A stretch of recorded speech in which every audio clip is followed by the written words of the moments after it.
ಅದ್ದೂರಿಯಾಗಿ ನಡೆದ ಕನ್ನಡ ರಾಜ್ಯೋತ್ಸವ ಸಿಮೆಂಟ್ ಮಂಜು ಬಾಗಿ.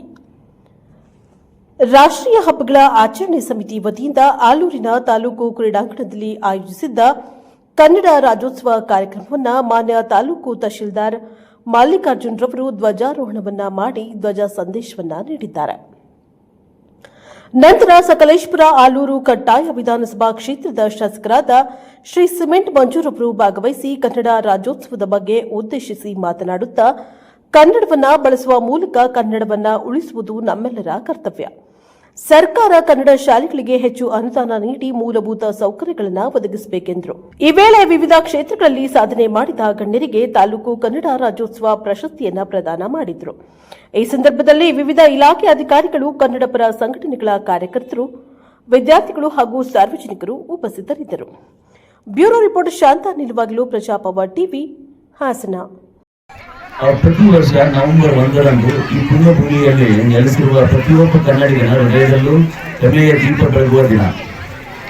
ಇದು ಕೇವಲ ಒಂದು ದಿನದ ಸರ್ಕಾರಿ ರಜೆ ಅಲ್ಲ, ಬದಲಿಗೆ ಇಡೀ ಕನ್ನಡ ನಾಡಿನ ಆತ್ಮ ಮತ್ತು ಅಸ್ಮಿತೆಯ ಹಬ್ಬ. ಇದು ನಮ್ಮೆಲ್ಲರ ನಾಡ ಹಬ್ಬ.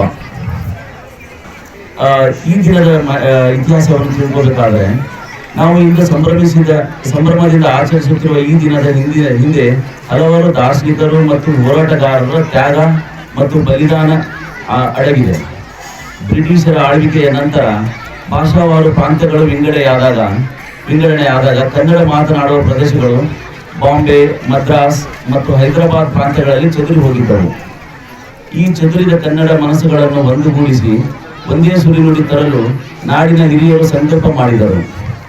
ಆಲೂರು ವೆಂಕಟರಾಯರಂತಹ ಹಿರಿಯರು ಬಿತ್ತಿದ ಬೀಜ, ಕುವೆಂಪುರವರಂತಹ ರಾಷ್ಟ್ರಕವಿಗಳು ಹಾಡಿದ ಗೀತೆ ಮತ್ತು ಲಕ್ಷಾಂತರ ಜನರ ಹೋರಾಟದ ಫಲವಾಗಿ 1956ರ ನವೆಂಬರ್ 1ರಂದು ಮೈಸೂರು ರಾಜ್ಯ ಅಸ್ತಿತ್ವಕ್ಕೆ ಬಂದಿತು.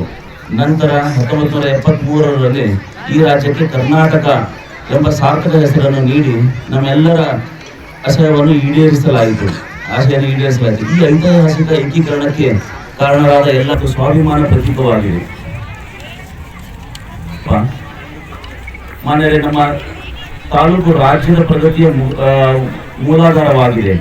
ಒಬ್ಬ ತಾಲೂಕು ದಂಡಾಧಿಕಾರಿಯಾಗಿ ತಾಲೂಕು ಆಡಳಿತದ ಪರವಾಗಿ ಹೇಳುವುದೇನೆಂದರೆ, ಈ ನಾಡಿನ ಅಭಿವೃದ್ಧಿ ಮತ್ತು ಸಾಮಾಜಿಕ ನ್ಯಾಯಕ್ಕಾಗಿ ಕೆಲಸ ಮಾಡಲು ನಾವು ಸದಾ ಬದ್ಧರಾಗಿದ್ದೇವೆ. ಹೋರಾಟ ಮಾಡತಕ್ಕಂತ ಹಲವಾರು ಮಹನೀಯರನ್ನ ಈ ಸಂದರ್ಭದಲ್ಲಿ ನೆನೆಸ್ಕೋಬೇಕು ಅಂತ ಈ ಸಂದರ್ಭದಲ್ಲಿ ಹೇಳ್ತಾ, ನಮ್ಮ ರಾಜ್ಯದಲ್ಲಿ ಇರ್ತಕ್ಕಂಥ ಬಹುದೊಡ್ಡ ಮಹನೀಯರುಗಳನ್ನ ಇತಿಹಾಸಗಳನ್ನ ನಮ್ಮ ಮಕ್ಕಳುಗಳು ಪುಸ್ತಕದ ಮುಖಾಂತರ ಓದಬೇಕು. ಕನ್ನಡ ಪುಸ್ತಕಗಳನ್ನ ಅತಿ ಹೆಚ್ಚು ಓದಿದಾಗ ಕನ್ನಡದ ಉಚ್ಚಾರಣೆ ಅತಿ ಸ್ಪಷ್ಟವಾಗಿ ಬರುತ್ತೆ ಅಂತ ಈ ಸಂದರ್ಭದಲ್ಲಿ ನಾನಾದ್ರೂ ಕೂಡ ಹೇಳ್ತಾ, ನಾನು ಕರ್ನಾಟಕ ರಾಜ್ಯ ಸರ್ಕಾರಕ್ಕೆ ಒತ್ತಾಯವನ್ನು ಮಾಡ್ತೀನಿ.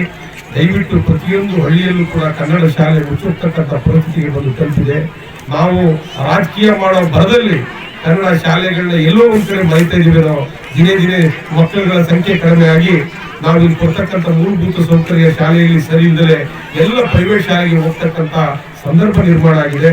ಕರ್ನಾಟಕ ರಾಜ್ಯ ಸರ್ಕಾರ ಕನ್ನಡ ಉಳಿಸ್ತಿಲ್ಲ ಅಂತ ಹೇಳಿದ್ರೆ ಬೇರೆಯವರು ಉಳಿಸ್ಲಿಕ್ಕೆ ತುಂಬಾ ಕಷ್ಟ ಆಗುತ್ತೆ.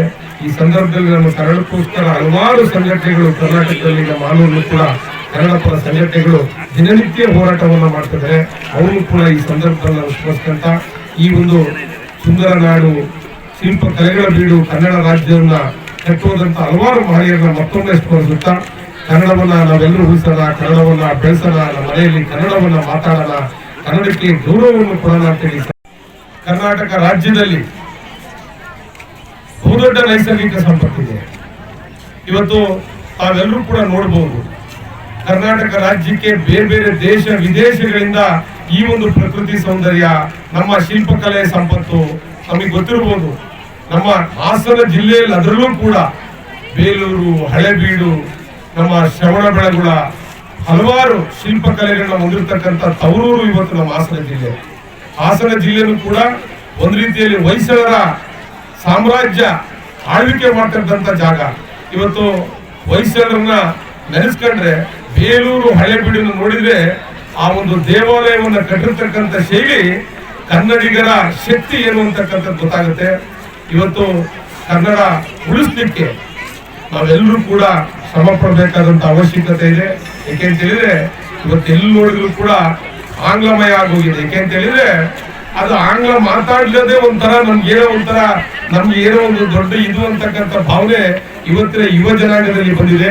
ಖಂಡಿತವಾಗ್ಲೂ ಕೂಡ ಕನ್ನಡದಷ್ಟು ಶ್ರೀಮಂತಿಕೆಯ ಭಾಷೆ ಯಾವುದು ಕೂಡ ಇಲ್ಲ ಅಂತೇಳಿ ಈ ಸಂದರ್ಭದಲ್ಲಿ ನಾನು ಹೇಳಿಕ್ಕೆ ಇಷ್ಟಪಡ್ತೇನೆ.